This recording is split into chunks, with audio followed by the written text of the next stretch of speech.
"You're staying to die stupid," Mike snarled, dragging his neighbor off a porch as the sky turned the color of a fresh bruise. For weeks, the town council mocked Mike's warnings, choosing tourist revenue over the sulfur stench melting his boot soles. They ignored the mountain's subsonic grinding until the summit finally dropped into a hollow, white-hot void.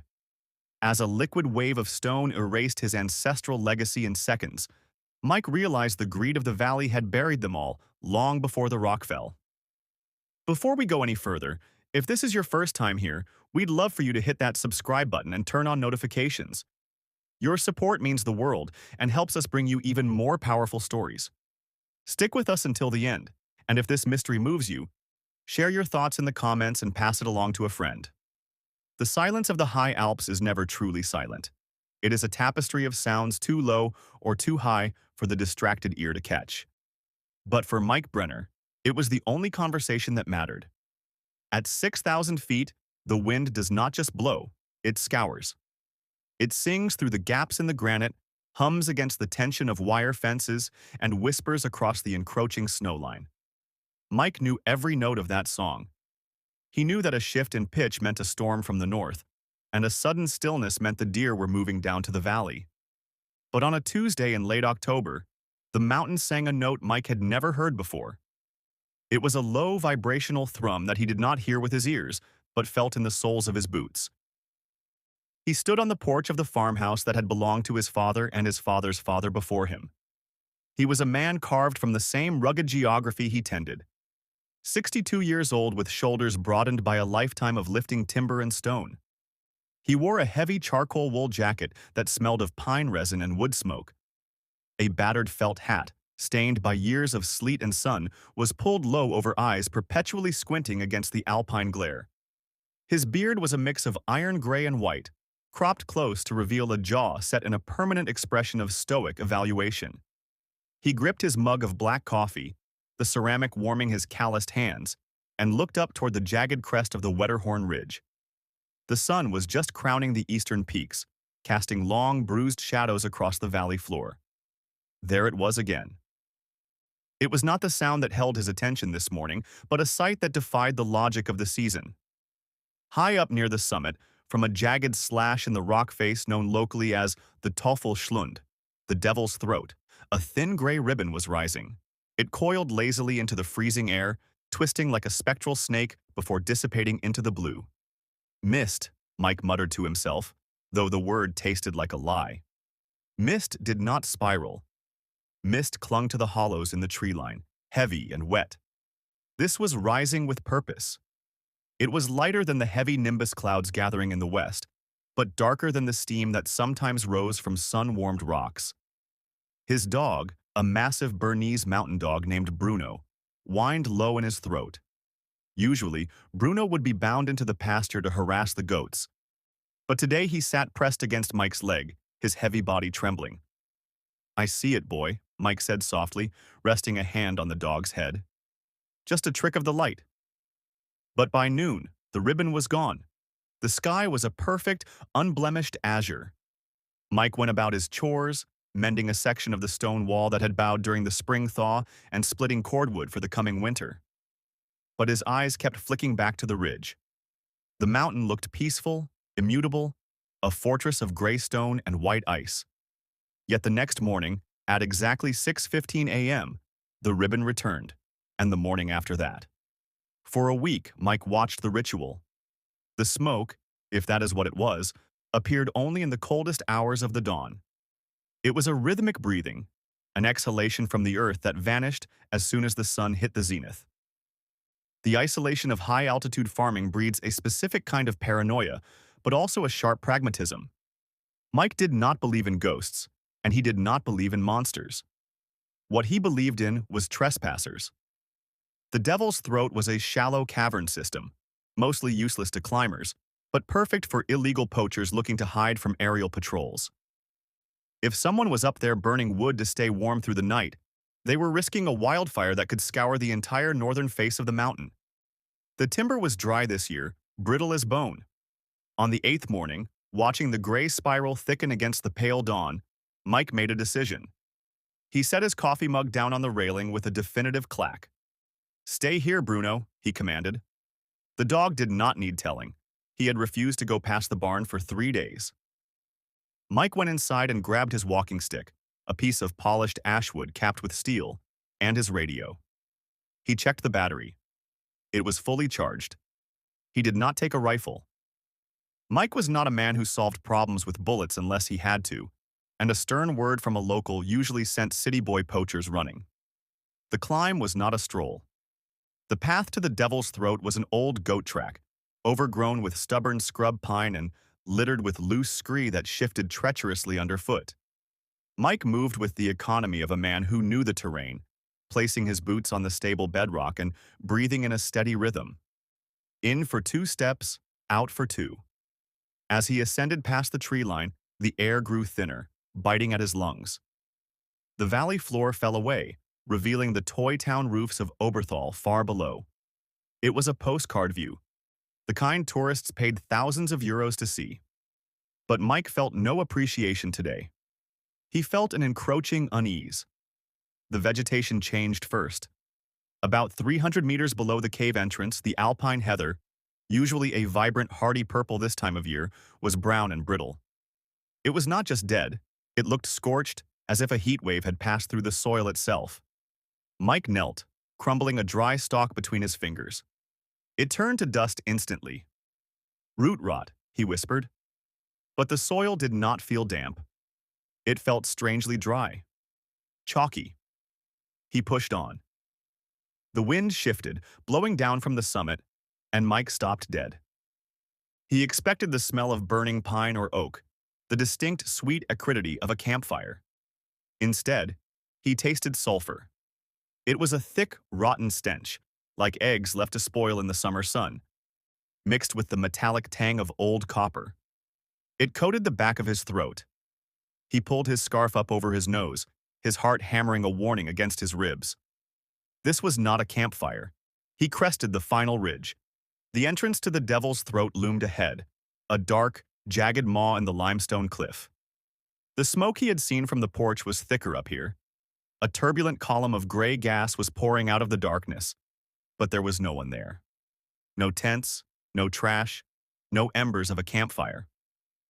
Mike took a step closer and the heat hit him like a physical blow. It did not waft. It radiated a solid wall of thermal pressure that punched through his heavy wool jacket and made sweat instantly prickle on his forehead. It was the kind of heat one feels when opening a blast furnace, terrifying in its intensity. He shielded his face with his arm, squinting into the gloom of the cave. The air inside was shimmering, warping the view of the back wall. The rock around the mouth of the cave was not gray. It was blackened, covered in a greasy soot, and in places it looked bleached, as if the minerals had been cooked out of the stone. Mike took one more step, his boot landing on a patch of bare earth near the entrance. He hissed in pain and jumped back. The heat had come right through the thick rubber sole of his boot. The ground was not just warm, it was cooking. "Mother of God," Mike breathed. The mountain groaned. It was not the wind. It was a deep subsonic grinding, the sound of massive stones rubbing together deep in the gullet of the earth. A puff of sulfurous gas belched from the cave, forcing Mike to retreat, coughing and gagging, his eyes watering. This was beyond poachers. This was beyond him. He scrambled back down the scree slope, sliding more than walking, desperate to get to breathable air.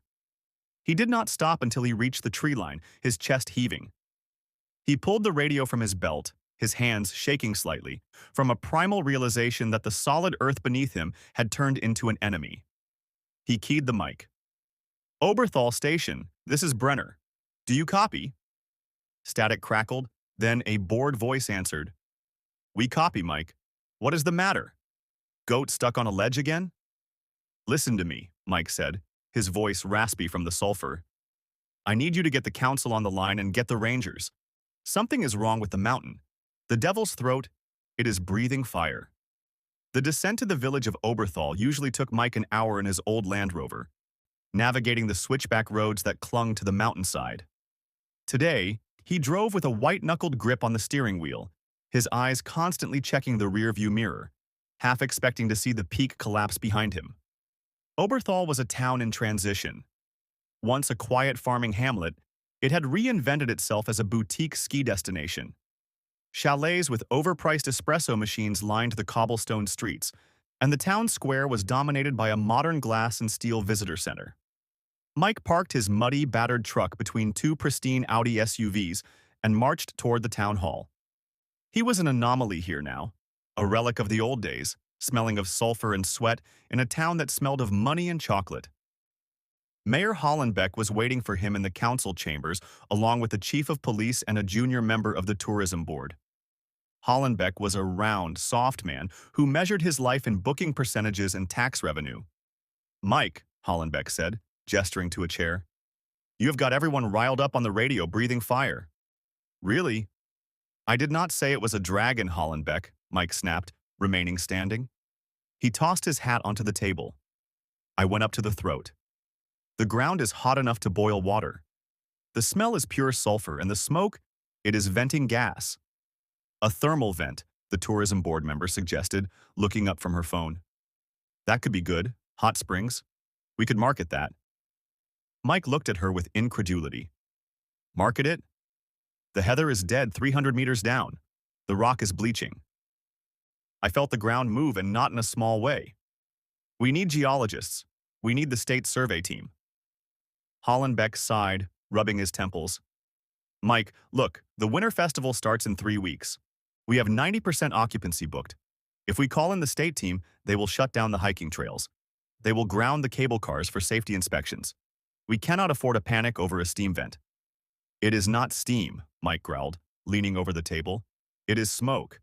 And if you do not call them, I will call the newspapers and tell them you are letting tourists hike on top of a bomb." The room went silent. The threat to the bottom line was the only language Hollenbeck spoke fluently. "Fine," the mayor said, his face tightening. "I will call the rangers. Officer Weber can go up and take a look." "But if this turns out to be a campfire you overreacted to, Mike, you are paying for the helicopter fuel." "If I am wrong," Mike said, grabbing his hat, "I will sell the farm and move to the city." But I am not wrong. Officer Lucas Weber was a man Mike respected. As the head of the Alpine Ranger Division for the district, he was younger than Mike, but serious, fit, and entirely uninterested in the petty politics of the valley. 2 days after the council meeting, the rhythmic thud of a twin-engine helicopter echoed off the valley walls as it touched down in Mike's lower pasture. Mike walked out to meet them, squinting against the rotor wash. Weber jumped out, followed by 2 specialists carrying heavy Pelican cases of equipment. One was a lanky technician named Eris, and the other was Dr. Lena Klein, a geologist from the University of Zurich.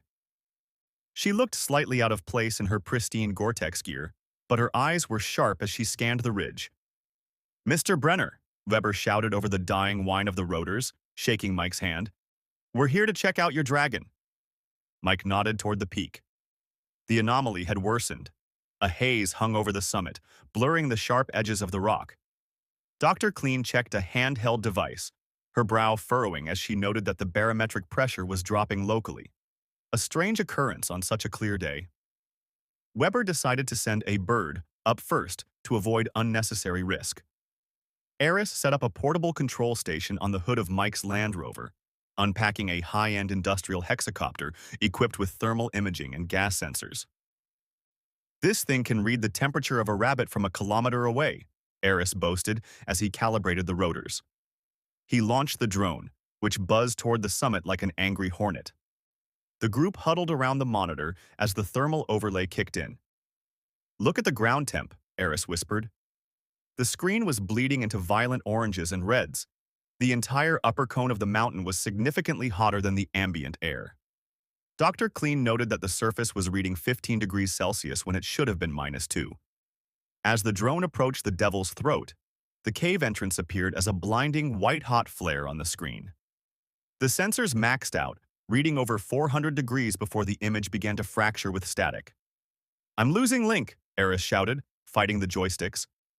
The compass spun wildly, suggesting a massive magnetic storm. For a split second, the camera pointed straight down into the maw, revealing a pulsating crimson glow before the screen went black. The drone had crashed. Dr. Klein's face turned pale. Such magnetic interference implied extreme ionization from heat or massive movement of iron-rich rock. Weber's jaw tightened. "We have to go up," he said, "and we're going to need the winch camera." The expedition the next morning was a grim affair. The helicopter dropped them on a plateau a kilometer below the summit, and from there, they hiked through an environment that felt increasingly like a nightmare. A low-frequency rumble vibrated in their teeth, and the heat was oppressive. Dr. Clean stopped frequently to take soil samples, noting that the pH was plummeting. The ground was becoming dangerously acidic. Wisps of yellow gas, a mix of sulfur dioxide and carbon monoxide, curled from new fissures in the rock. When they reached the cave entrance, the scene was apocalyptic.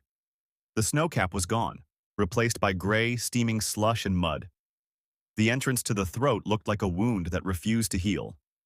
They donned heavy-duty respirators as Eris set up a tripod over the lip of the cave. He lowered a bore scope, a specialized inspection camera designed for blast furnaces, connected to 1,000 meters of heat-shielded fiber optic cable. They crowded around a ruggedized laptop, shielding the screen from the mountain glare. The camera descended past the limestone chimney into rock that had become smooth and glassy. "Slag," Dr. Clean whispered. "The rock has melted and re-hardened." The temperature gauge climbed rapidly. 300, 500, then 700 degrees. At 150 meters, the camera broke out of the chimney into a massive void. The image stabilized to reveal something that swallowed the wind. The monitor didn't show a cave, it showed a furnace. It was a cavern of immense proportions where everything, the floor, walls, and ceiling, was burning with a cherry-red glow. Massive chunks of the ceiling detached as they watched, exploding into showers of sparks in the superheated currents. Weber whispered that it was a volcano, but Dr. Kleena shook her head as she studied the stratification of the rock. "That's not magma," she said, her voice trembling behind her mask. "That's coal. It's a coal seam fire." An anthracite vein running through the core of the mountain had ignited, perhaps centuries ago, from a lightning strike or spontaneous pressure. It had been smoldering in the dark, but it had finally eaten through enough structural rock to open a chimney, the devil's throat. Now, the fresh oxygen from the surface was acting like a bellows, accelerating the fire into a blinding white heat. Dr. Clean switched the view to a structural scan mode, her eyes widening. The fire had hollowed out the foundation of the northern face. "The mountain is an eggshell," she said grimly. "It's holding itself up by friction and habit." Mike looked down toward the valley where his farm sat, and further down to the village of Oberthal. If the foundation collapsed, the peak would implode, pushing the entire northern slope out like a toothpaste tube. Millions of tons of stone would surge down the mountain in a landslide of unthinkable kinetic energy. Weber didn't hesitate. He grabbed his radio, ripping the respirator off his face to ensure he was heard clearly. "Base, this is Weber. Code Red. I repeat, Code Red," he barked into the mic. "Initiate the catastrophic event protocol for Oberthal immediately. This is not a drill." The skepticism of the town council evaporated the moment the footage from the borescope reached them. The hellscape burning beneath their feet was no longer a theory. It was a death sentence for the valley. The next 48 hours were a blur of panic and cold logistics. Sirens wailed continuously, their mournful cries echoing off the granite walls as the Swiss military arrived in convoys of green trucks. Helicopters buzzed in the sky like frantic flies. Mike stood at the gate of his farm, watching a river of taillights as people abandoned their homes and their histories. He had loaded the essentials, his father's photo albums, his tools, and Bruno, into his truck. He had opened the gates for his livestock, driving them toward the southern pass in hopes they would reach the safe zone. It was the hardest thing he had ever done, watching the legacy of his ancestors stand silent in the path of the coming wave. The mountain was no longer a silent guardian. It was a ticking clock. Tremors began as small, sharp jolts that rattled the windows of the farmhouse. A young soldier, barely 20, pulled up to Mike's gate, his face tight with the strain of the evacuation. "Mr. Brenner, you need to leave, sir," he shouted over the rumble. "The geologists say the tremors are increasing." Mike nodded toward his loaded truck but hesitated. "I'm going," he said. "But Gunter isn't." Gunter was his nearest neighbor. a man as stubborn as a mountain mule who had lived 2 kilometers closer to the slope and had already told the police to go to hell. Mike didn't wait for permission. He drove his Land Rover against the flow of traffic, bouncing over the rutted track to Gunter's cabin. He found the old man sitting on his porch, a shotgun across his lap, staring at the peak with a mixture of defiance and denial. "I ain't leaving, Mike," Gunter spat. "I was born here. I die here." Mike stepped out of the truck, the heat in the air now a heavy, sulfurous blanket. "You will die here," Mike said, his voice flat. "And you'll die stupid. Look at the peak, Gunter." The smoke was no longer a wisp. A black plume was blotting out the sun. And ash was falling like gray snow, coating the roof of the cabin. The grinding sound from the earth was now a roar they had to shout over. "The mountain is dead, Gunter," Mike said, his voice finally cracking. "It's just a ghost waiting to fall. Don't let it take you too." Gunter looked at the ash on his hands, then at Mike, seeing the fear in a man he knew was fearless. That was what broke him. They drove out under a sky that had turned the color of a bruise. As they reached the final checkpoint, the ground didn't just vibrate, it heaved. The Land Rover skidded sideways as a massive fissure opened in the road behind them. Mike floored the accelerator, the engine screaming as they cleared the valley edge. He didn't look back until they reached the designated evacuation point 5 kilometers away. Weber and Dr. Kleena were there, the geologist staring at a laptop with tears streaming down her dusty face. "It's happening," she whispered. It started with a sound like a thunderclap that didn't end. The summit of the Wetterhorn didn't explode. It simply dropped into the burning void. A shock wave of displaced air flattened the pine forest instantly. Then, the northern face of the mountain bulged and gave way.